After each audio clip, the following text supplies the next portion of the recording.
Hello, I am Shivi Saxena, TGT from Gyandeep senior secondary public school. Students, आपको पता है हमारा चैप्टर नंबर 5 ऑलरेडी रनिंग में चल रहा है।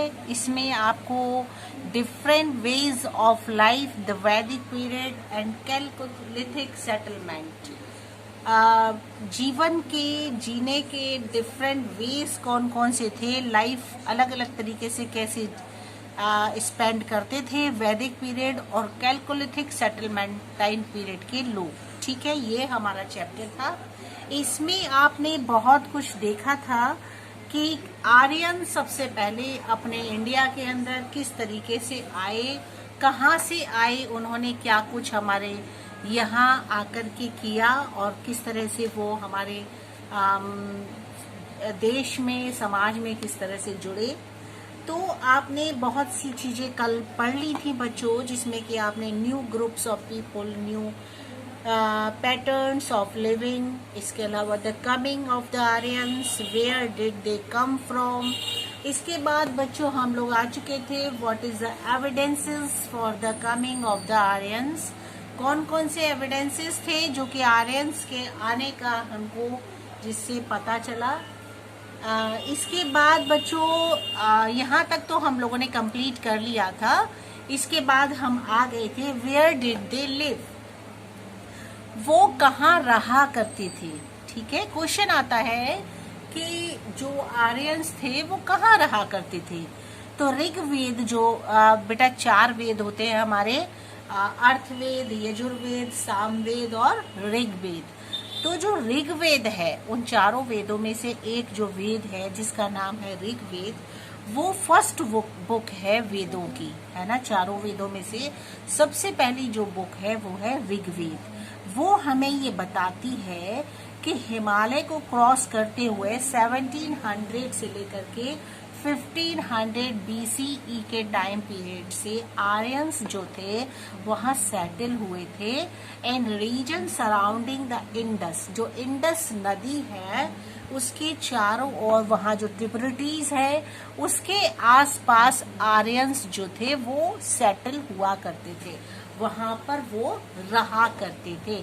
ऐसा ऋग्वेदों के अंदर लिखा हुआ है। उनसे जब देखा गया, ऋग्वेद को पढ़ा गया तो मालूम पड़ा कि आर्यंस जो थे वो हमारी इंडस जो नदी थी उसके आसपास रहा करते थे। ठीक है बच्चों, दे कॉल्ड दिस लैंड, वो इस जगह को ये जो जगह थी इसको वो सप्त सिंधु और लैंड ऑफ द 7 रिवर्स, मतलब इसको वो सप्त सिंधु नाम से बुलाते थे या फिर 7 रिवर्स। 7 रिवर्स बच्चों क्यों कहते हैं, क्योंकि जो 7 नदियां हैं, झेलम, झेलम, रावी, सतलुज, सरस्वती, ये जो एक्सेट बहुत सारी नदियां हैं 7, ये हमारी यहाँ आकर के जुड़ती हैं। तो इसलिए इस जगह को बच्चों सप्त सिंधु कहा जाता है। तो जो आर्यंस थे वो इस जगह को सप्त सिंधु के नाम से बुलाते थे, जानते थे। और जो लोगों का ग्रुप होता था ना बच्चों, जो आर्यंस जो थे वो स्टार्टिंग में एक ग्रुप बना करके रहा करते थे। तो जो वो ग्रुप बना के रहते थे उसको बेटा ट्राइब्स कहा जाता था। उनके ग्रुप को ट्राइब्स बोला जाता था। और ये ज्यादातर जो थे वो क्या करते थे, cattle was their main source of wealth. वो कैटल को के द्वारा अपना मेन सोर्स बनाया करते थे, जो कि उनको मिल्क देता था, घी देता था, मीट इनको इनसे मिलता था। तो ये इनका मेन सोर्स था, मतलब सबसे ज्यादा वो इम्पोर्टेंट चीज थी उनके लिए, जिसके द्वारा वो चीजों का उत्पादन करते थे। उनसे बहुत सारी उनको अवेलेबिलिटी, सामान अवेलेबल होता था, जैसे कि मिल्क है, घी है, मीट है। उस समय के लोग तो ये सारी चीजें यूज करते थे, तो उनको बच्चों ये सारा कुछ इससे मिलता था। इसलिए ये सबसे ज्यादा अपने आप को कैटल को मेन सोर्स बना के चलते थे। और क्या था, the more the cattle the wealthier the tribe was. और जो ट्राइब्स थे वो ये सोचते थे कैटल जो है वो हमें बहुत कुछ और एनिमल से ज्यादा दे सकती है। So it was not uncommon to have cattle wars. इसलिए ये बड़ा अनकॉमन था कि वो कैटल के लिए वार्स भी हुआ करते थे। फ्रॉम 1000 BCE टू 600 BCE, ठीक है। कहने का मतलब ये है बच्चों कि जो 1000 BCE से लेकर के 600 BCE का जो टाइम पीरियड था इसके बीच का, उसमें आर्यंस जो थे वो बहुत स्प्रेड हो गए थे। मतलब हमारे देश में चारों ओर बहुतायत के साथ फैल गए थे। Sapta Sindhu region into the Indo Gangetic plain. Sapta Sindhu reason के आसपास ही नहीं, बल्कि जो हमारा इंडो गैंगेटिक प्लेन एरिया था वहां पर भी जो आर्यंस थे वो स्प्रेड हो गए थे, चारों ओर फैल गए थे। मतलब आर्यंस तो हमारी सबसे पहली जो थी जाति हुआ करती थी, जो हमारे यहाँ लोग हुआ करते थे जिनसे हमारी स्टार्टिंग हुई। तो आर्यंस जो थे वो चारों ओर फैल गए थे, चारों ओर उन्होंने अपना समुदाय समाज बना लिया था। They cleared the thick forest by cutting and burning them. वो क्या करते थे, जो फॉरेस्ट हुआ करते थे बच्चों, जो फॉरेस्ट जानते हो, जंगल, बहुत ही ज्यादा घने जंगल हुआ करते थे, उसको वो काट के बर्न करके, जला करके, काट करके उसको वो क्या करते थे, क्लियर कर देते, मतलब वहां पर सफाई कर देते, साफ कर देते थे सारे फॉरेस्ट वो ऐसा करते थे। उसकी लकड़ी जो निकलती थी उसको वो बर्न कर लिया करते थे, जलाते थे और कटिंग करते थे उसको लकड़ी की। इस तरीके से उन्होंने जो फॉरेस्ट थे उसका वो बहुत ज्यादा यूज किया करते थे। इसके बाद क्या है, जो लैंड थी was then used for cultivation and settlings. फिर जो जमीन आती थी उनके फॉरेस्ट को वो कट कर देते थे, उसको जला देते थे। उसके बाद जो जमीन प्लेन एकदम बन जाती थी, सीधी समतल जमीन उनको मिलती थी, तो वो उस पे क्या करते थे, कल्टीवेशन शुरू कर देते थे और सेटलिंग करने लगते थे, मतलब अपनी सेटिंग बनाने लगते थे, उस जमीन पर रहने योग्य बना लेते थे, कृषि करने योग्य बना लेते थे, कल्टीवेशन करते थे। वो कहने का मतलब बच्चों ये है कि वो फॉरेस्ट को जो कट करके हटाने के बाद फिर जमीन पर वो ढेर सारा उसका यूज करना शुरू कर देते थे, रहने योग्य बना लेते थे वो उसको, और उपजाऊ जमीन के रूप में काम करते थे, जिससे कि एग्रीकल्चर अच्छे से किया जा सके। ठीक है, इतना आपको समझ में आया कि आर्यंस क्या कुछ करते थे अपने यहाँ। फिर देखो क्या बताती है ये बुक हमें, the people lived in the wattle and doubt houses. अब क्वेश्चन आता है कि ये वैटल क्या है या डाउट हाउसेस क्या होते हैं। तो बच्चों वो हाउसेस जो कि बहुत गहराई में बने होते हैं, जो कि गुफाओं की तरह बने हुआ करते थे, इस तरीके से उनके हाउसेस हुआ करते थे पहले के समय में। Wattle and down houses have a frame made of interwoven branches of wooden ropes that are then covered with clay.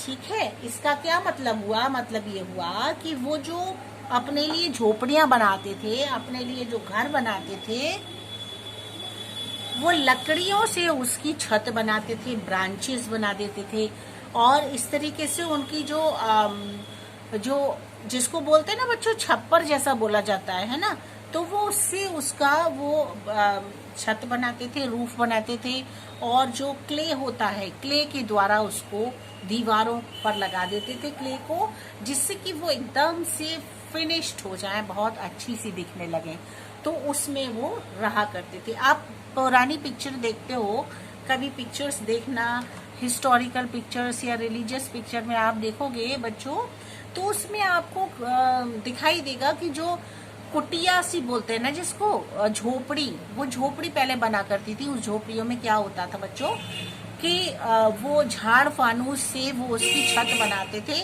छप्पर जैसा बना करके, और दीवारें हुआ करती थी उसमें दिखाते हैं पिक्चर्स में किस तरीके से बनी होती थी, और दीवारों पर भी वो बड़े अच्छे से रखते थे उसको, मिट्टी से उसको पूरा कवर कर देते थे, जिससे कि दीवारें सुंदर दिखाई देने लगे, और फिर उसके ऊपर वो पेंटिंग्स वगैरह बनाते थे। बहुत अच्छा सा एक फिनिशिंग लुक दे करके उस समय के लोग रहा करते थे। ठीक है, अब देखिए बच्चों, इसमें सोर्सेज ऑफ हिस्ट्री बीच में एक कॉलम दिया है, इसको हमें इग्नोर नहीं करना चाहिए, इसे भी देख लेते हैं कि इसमें हमें ये बुक क्या कहना चाहती है। The word used for the plough in the वैदिक लिटरेचर, जो वर्ड है ना प्लाउ, है ना, ये वैदिक लिटरेचर में क्या बताता है, इज लंगला, a word from Munda, a non Aryan language. ये लैंग्वेज थी आर्यंस की, जो आर्यन नहीं हुआ करते थे वो लोग इस लैंग्वेज का यूज करते थे। इट इज बिलीव्ड, ऐसा विश्वास किया जाता था बच्चों, that the Aryans learn to use the plough, कि आर्यंस जो थे वो प्लाउ करना सीख रहे थे from the local inhabitants as the plough was use in India. और आज के समय में प्लाउ जो है हमारे इंडिया में यूज किया जाता है। Harappa time, pre Harappa time, मतलब हड़प्पा की जो सभ्यता है जो आपने अपने चैप्टर में पढ़ा था, उससे पहले क्या हुआ करता था वो आपको इसमें समझाया जा रहा है कि जो लोग थे वो प्लाव करना सीखते थे, जमीन को जोतना सीखते थे, वो किस तरीके से किया जाए। तो ये सोर्सेज ऑफ हिस्ट्री है, मतलब हिस्ट्री का वो सोर्स है जिसके द्वारा हमें ये पता चला कि आर्यंस जो थे वो जमीन पर प्लाव करना सीख रहे थे। ठीक है। हाउ वर दे रूल्ड, वो नियम कैसे बनाते थे, किस तरीके से उनके यहाँ नियम चला करते थे, रूल चला करते थे, है ना। अभी तो हमने ये देख लिया कि वो कहाँ से आए आर्यंस, फिर हमने देखा कि वो किस तरीके से रहा करते थे, कौन सा उनका तरीका था जिसकी वजह से वो उनका सेटलमेंट होता था, उनकी जो लिविंग थी वो क्या थी, है ना। अब क्वेश्चन इस बुक में आ रहा है कि हाउ वर दे रूल, वो नियम कैसे बनाते थे, अपनी व्यवस्थाएं तो बनाई जाती है ना बच्चों। अगर कोई भी, मान लीजिए अपना देश है, हमारे यहाँ गवर्नमेंट है, केवल गवर्नमेंट अपना काम करती चली जाए और वो किसी भी तरीके के कानून रूल्स ना बनाए अपनी पब्लिक के लिए, तो क्या होगा, लोग एक दूसरे को नुकसान पहुंचाएंगे, अपनी ताकत का फायदा दिखाएंगे और आपस में झगड़े होंगे, यही होगा ना बच्चों। इसलिए नियम का बनना भी बहुत जरूरी होता है, हर चीज में रूल्स का होना बहुत जरूरी होता है। तो किस तरीके के उस समय में रूल चला करते थे वो हम लोग देख लेते हैं। ठीक है। The Rajan was the chief of the tribe. अब देखिए, अभी मैंने आपको बताया ना कि वो ट्राइब के रूप में कहे जाते थे, आर्यंस जो थे वो ग्रुप बना के जो रहा करते थे, उस ग्रुप को ट्राइब कहा जाता था। अब उस ट्राइब का भी एक नेता होता था, एक चीफ होता था, मतलब हेड होता था उन सबका, वो कहलाता था कौन, वो कहलाता था राजन। He was chosen by the people. अच्छा, उसको ऐसा नहीं है कि वो अपनी मर्जी से खड़ा हो गया और बन गया, ऐसा नहीं होता था, बल्कि उसके समाज के जो लोग होते थे वो उसको मिल करके सेलेक्ट करते थे, उसको चूज करते थे, तब जाके उसको राजन बनाया जाता था। He was assisted by the commander in chief of the army, और वो कमांडर, जो आर्मी का कमांडर इन चीफ होता है, उसको वो असिस्ट करता था। ठीक है। नोन एज द सेनापति, जिसको कि सेनापति कहा जाता था। राजन जो हुआ करता था वो कमांडर इन चीफ बनाता था, जिसको कि हमारी आज की भाषा में उसको कमांडर इन चीफ कहा जाता है, पहले के समय में उसको सेनानी कहा जाता था। And the priest of the purohit, और जो कि पुरोहित का प्रीस्ट हुआ करता था। ठीक है, समझ गए ना। The Rajan was also advised by 2 assemblies of elders. जो राजन होता था और वो 2 असेंबलीज बनाता था एल्डर्स की, जिसको कि एक को सभा कहा जाता था, एक को समिति कहा जाता था। अब बच्चों, ये तो क्वेश्चन आता है, आपके दिमाग में भी आ रहा होगा कि हमारे यहाँ शुरू से ही कुछ ना कुछ व्यवस्थाएं ऐसी रही हैं जिनकी वजह से हमारा शासन या रूलर्स ने जो भी रूल किए बहुत लंबे लंबे समय तक किए। क्यों? कि वो सिस्टमेटिक चला करते थे, वो प्री प्लान्ड चला करते थे, मतलब पहले से व्यवस्थाओं की वो प्लानिंग किया करते थे, तब जाकर के वो अपनी लाइफ को सेट करते थे, जिसकी की वजह से उसमें डिसिप्लिन बना रहे, उसमें एक अनुशासन की तरह से चला जा सके। ठीक है, तो राजन क्या करता था, एडवाइस करता था 2 असेंबलीज में एल्डर्स को ऐड करने की, जिनको कि एक सभा कहा जाता था और दूसरे को समिति। The most qualified member of the tribe. अच्छा उन ट्राइब्स में जो सबसे ज्यादा क्वालिफाइड पर्सन होता था, क्वालिफाइड का मतलब जो योग्य होता था, जिसके पास अनुभव ज्यादा होता था, वो ट्राइब क्या करता था, वो अगला राजन के लिए सेलेक्ट किया जाता था। समझ गए ना? कहने का मतलब ये है कि इस समय में हेरिडेटरी सिस्टम नहीं था, मतलब कि राजन है तो राजन की मृत्यु के बाद उसी का बेटा वहां पर बनेगा राजा, ऐसा नहीं था, बल्कि उसको चुनता था आम पब्लिक, आम लोग, जो लोग होते थे वही उसको सेलेक्ट करते थे। तो जो उन्हें क्वालिफाइड पर्सन दिखाई देता था, क्वालिफाइड का क्या मतलब था, पहले कोई डिग्रीज तो होती नहीं थी बच्चों, ना ही कोई रिजल्ट्स मिला करते थे जिससे आप क्वालिफाई कह सको। आज के समय में तो आपको रिजल्ट मिल जाता है, आपको बता दिया जाता है आप पास हो गए हो, अब आप 7th में आ गए हो, है ना? लेकिन ऐसा पहले नहीं होता था। पहले क्वालिफिकेशन का मतलब क्या होता था, क्वालिफाइड का मतलब होता था कि आप पावरफुल हो, आप काइंड हार्टेड हो, आप टॉलरेंस आपके अंदर है और आप दूसरों को समझते हो, आपके अंदर अंडरस्टैंडिंग अच्छी है, आप दूसरे की बातों को अच्छे से सुन सकते हो, सिर्फ बोल नहीं सकते हो, आपको बोलना तो आता ही है, लेकिन साथ में एक आप अच्छे लिसनर भी हो। ये सारी क्वालिटीज जिसके अंदर होती थी उसको क्वालिफाइड मेंबर कहा जाता था। उसी को वो राजन के रूप में नियुक्त करते थे। The Rajan received gift in kind, और जो राजन होता था वो बहुत ही दया के साथ, बहुत ही नर्मियता के साथ उस पोस्ट को रिसीव करता था, मतलब ग्रहण करता था। He also received a share of the plunder when cattle raids took place, और इसके साथ साथ वो जितनी भी कैटल की जो व्यवस्थाएं होती थी उनको भी संभालने का, उनको अच्छे से व्यवस्थित करने का, उनको रखने का भी पूरा जिम्मेदारी वो अपने ऊपर लेता था। There was no regular tax। अच्छा, उस समय में कोई भी टैक्स रेगुलर नहीं हुआ करता था। ठीक है, तो आपको काफी कुछ इसमें समझ आ गया होगा। अब आगे इसका पैरा और देखते हैं। In the course of time the rajan became more powerful. उस समय के बाद जब बहुत सारा समय गुजर गया तो क्या हुआ, जो राजन होता था वो बहुत ज्यादा पावरफुल, शक्तिशाली बनने लगा।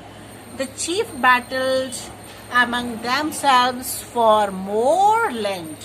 क्या होता था, जो चीफ होता था वो ढेर सारी जमीन जो होती थी वो उसके अंडर में आ जाती थी।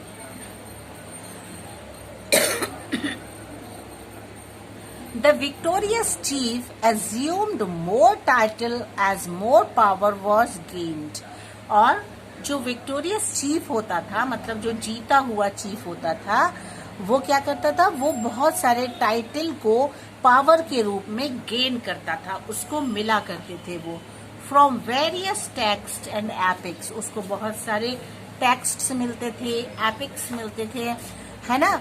जैसे कि वी नो दैट कुरु एंड पंचाला वर पावरफुल ट्राइब्स, है ना? ये 2 बहुत ही पावरफुल ट्राइब्स के रूप में जाने जाते थे।